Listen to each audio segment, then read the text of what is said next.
दोस्तों, वैज्ञानिकों ने ऑस्ट्रेलिया के विशाल महाद्वीप में एक ऐसी भयानक चीज की खोज की है जिसने इस महाद्वीप के बारे में हम जो कुछ भी जानते हैं उसे पूरी तरह से बदल दिया है।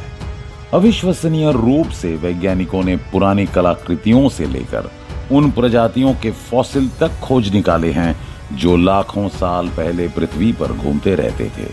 उन्होंने इस तरह का खोज किया जिससे वो खुद हैरान है कि इस धरती पर ऐसे भी प्रजाति और चीजें पाई जाती थी। खैर, वैज्ञानिकों को अभी भी यही लगता है कि ऑस्ट्रेलिया कॉन्टिनेंट में ऐसे कई राज अभी भी दफन हैं जिसे खोजा जाना अभी भी बाकी है। वैसे आज के इस वीडियो में हम उनमें से दो मुख्य खोजों के बारे में बात करेंगे।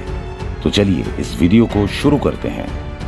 दोस्तों, हाल ही में एक रिसर्च के अनुसार करीब 105 मिलियन वर्ष पहले ऑस्ट्रेलिया में बहुत ही खतरनाक किस्म के ड्रैगन की एक प्रजाति रहती थी और जिसका नाम टेरोसॉर बताया जाता है। जर्नल ऑफ वर्टिब्रेट पैलियोंटोलॉजी ने इन खोजों पर एक रिपोर्ट प्रकाशित की जिसमें इसके बारे में जिक्र किया गया है कि लगभग 30 फुट की पंखों वाला टेरोसॉर शोध के दौरान फॉसिल के रूप में ऑस्ट्रेलिया में पाया गया है, जो सबसे बड़े आकार का उड़ने वाला रेप्टाइल था। हेरनमैंगा समुद्र, जो पहले क्वींसलैंड के एक महत्वपूर्ण हिस्से तक फैला हुआ था, वो स्थान है जहां टेरोसॉर के उड़ने की सबसे अधिक संभावना बताई जाती है। दोस्तों, इसका मुंह जो भाले के जैसा दिखता था, समुद्र के किनारे से मछली पकड़ने के लिए काफी फेमस था। शोधकर्ताओं ने क्वींसलैंड यूनिवर्सिटी के पोस्ट डॉक्टरल छात्र, जिसका नाम टिम रिचर्ड्स है, उनके साथ मिलकर टेरोसॉर के जबड़े की फॉसिल की जांच की है। इसके अलावा विशेषज्ञ लेन शॉ, जो गोल्ड और फॉसिल की तलाश में थे, उन्होंने पहली बार जून 2011 में क्वींसलैंड के नॉर्थ ईस्ट से काफी दूर एक क्वेरी यानी खदान की स्थापना की। रिचर्ड्स के अनुसार टेरोसॉर एक डरावना जानवर था जो छोटे छोटे डायनासोरों को खा जाता था। ये जानवर कुछ मायनों में एक ड्रैगन जैसा दिखता था और जिसे कभी सिर्फ एक पौराणिक कथा माना जाता था।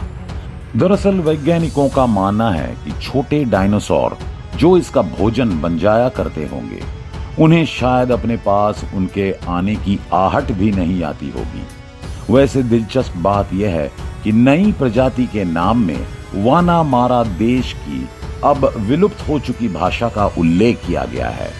दोस्तों, तपुणगाका शावी वो पहला स्थान है जहां इसके फॉसिल की खोज की गई थी।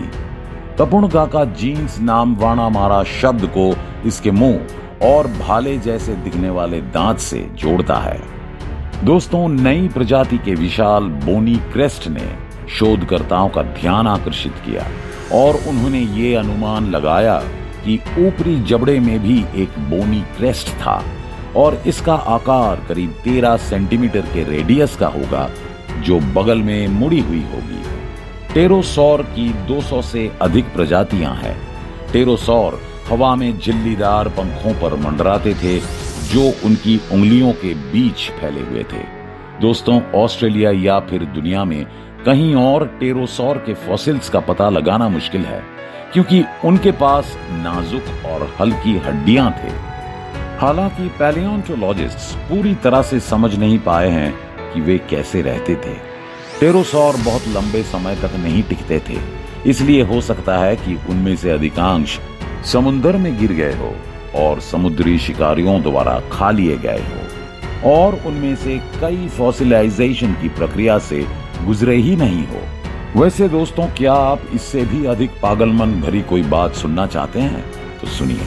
यूनाइटेड किंगडम की एक टीम द्वारा किए गए एक शोध के अनुसार बेबी टेरोसॉर अंडों से निकलते ही कुछ मिनटों या फिर कुछ घंटों में ही उड़ जाया करते थे। कुछ और रिपोर्टों के अनुसार तपुणगाका शाओई फॉसिल की खोज में रेप्टाइल के निचले और ऊपरी जबड़े पर हड्डी की शिखाओं के मैच होने का प्रमाण उसकी सबसे दिलचस्प विशेषताओं में से एक है, क्योंकि वे सही उड़ान भरने वाले और जमीन पर अपने चचेरे भाई डायनासोर से ऊपर उड़ने वाले पहले जानवर थे।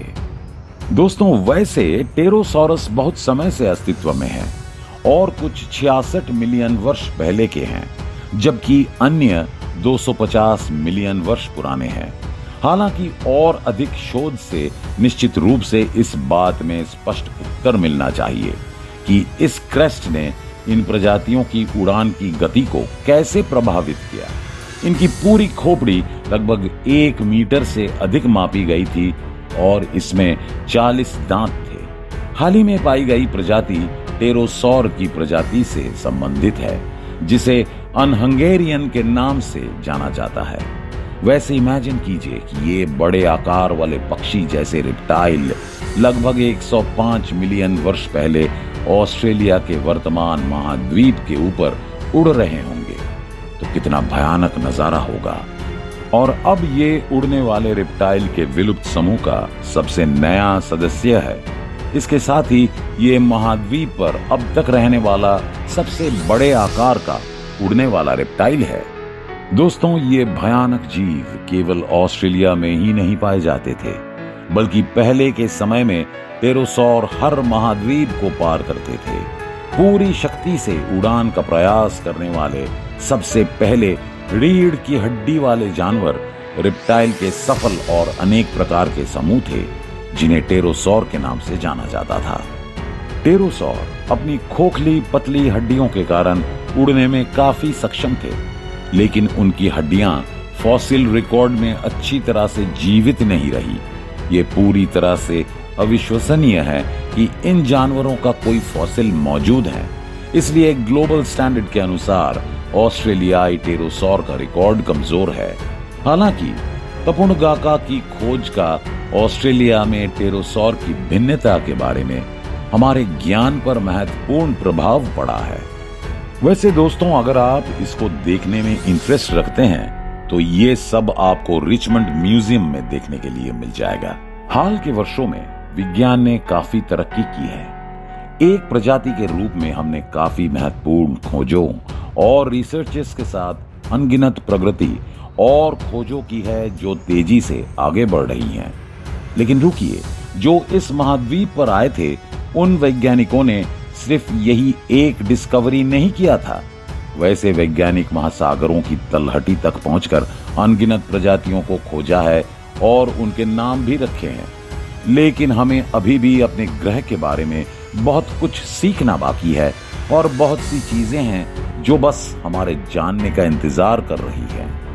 दोस्तों, वैज्ञानिकों के अनुसार अभी भी कई प्रजातियां हैं जिनका हमने सामना भी नहीं किया है।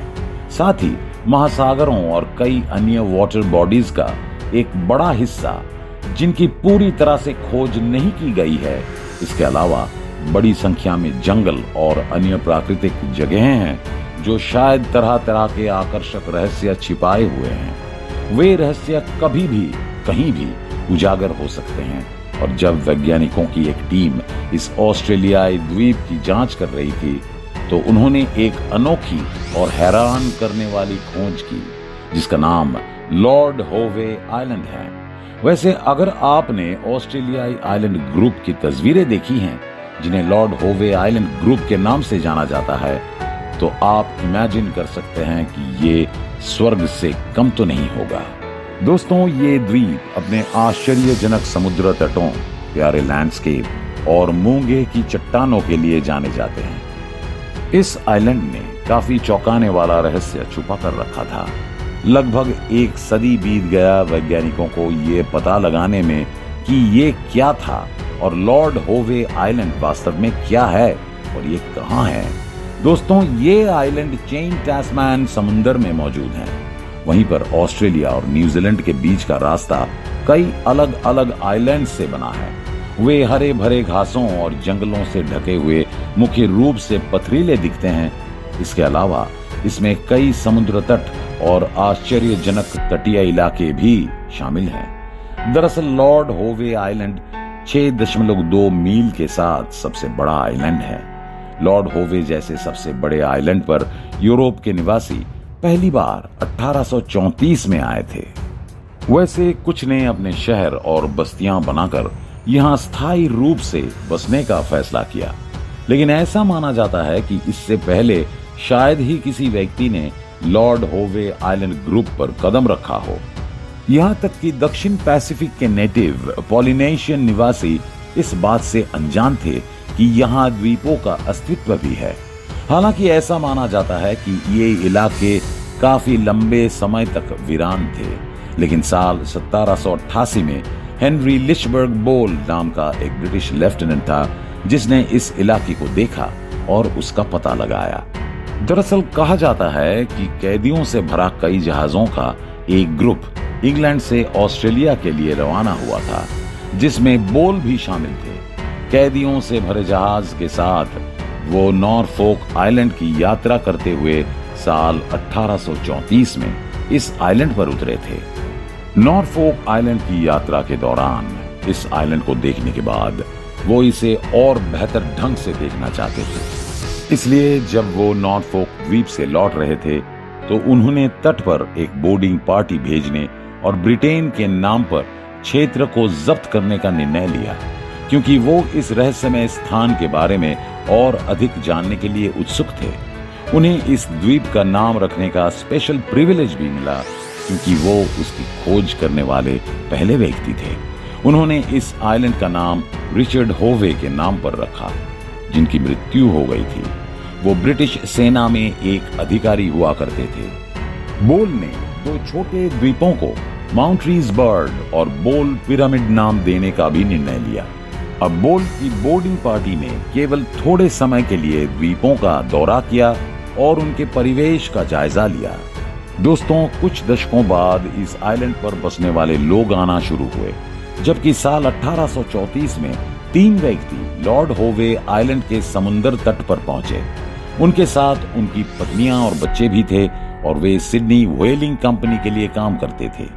एक नया जीवन स्थापित करने और अपना भोजन खुद जुटाने के लिए उन्होंने सबसे पहले रहने के लिए झोपड़ियां बनाई और बगीचे भी लगाए। लॉर्ड होवे द्वीप में पहले केवल कुछ छोटे परिवार रहते थे, लेकिन समय के साथ विश्व इतिहास के कई अन्य क्षेत्रों की तरह ये भी बढ़ने और फलने फूलने लगा। 1950 के दशक की शुरुआत तक कई अलग अलग कंपनियों ने अपने कर्मचारियों के लिए लॉर्ड होवे आइलैंड पर फार्म और व्यापारिक पोस्ट स्थापित करना शुरू कर दिया था। दोस्तों, 19वीं सदी के दौरान HSM हेरल्ड के कैप्टन हेनरी डैनहम ने द्वीप का सर्वेक्षण किया। हालांकि बाद में कैप्टन डेनिम्स की टीम ने ये निर्धारित करने के लिए इस आइलैंड का जैविक सर्वेक्षण किया और सर्वेक्षण करते समय कई निष्कर्ष निकाले कि यहाँ किस प्रकार के वनस्पतियां और जानवर पाए जा सकते हैं। आश्चर्य की बात तो यह है कि इतने लंबे समय तक वीरान होने के बावजूद ये आइलैंड जीवन से भरपूर था। चूंकि पूरे द्वीप समूह का अधिकतर हिस्सा जंगल से घिरा हुआ है और ये विभिन्न प्रकार की प्रजातियों का घर भी है, इसलिए लॉर्ड होवे आइलैंड की अपनी नेचुरल ब्यूटी और इकोसिस्टम की रक्षा के लिए आधिकारिक यूनेस्को द्वारा वर्ल्ड हेरिटेज साइट्स के रूप में भी नामित किया गया है। वैसे दोस्तों, इस अद्भुत खोज पर आपके क्या विचार है, कमेंट करके जरूर बताएं। उम्मीद है कि आपको हमारी ये वीडियो पसंद आई होगी। वैसे अगर आपको ये वीडियो अच्छी लगी हो तो वीडियो को लाइक और शेयर जरूर करें और इसी तरह के इंफॉर्मेटिव वीडियो देखने के साथ ही हमें सपोर्ट करने के लिए हमारे इस चैनल को सब्सक्राइब भी करें। फिलहाल के लिए इस वीडियो में बस इतना ही। मिलते हैं किसी अन्य इंफॉर्मेटिव वीडियो के साथ। धन्यवाद।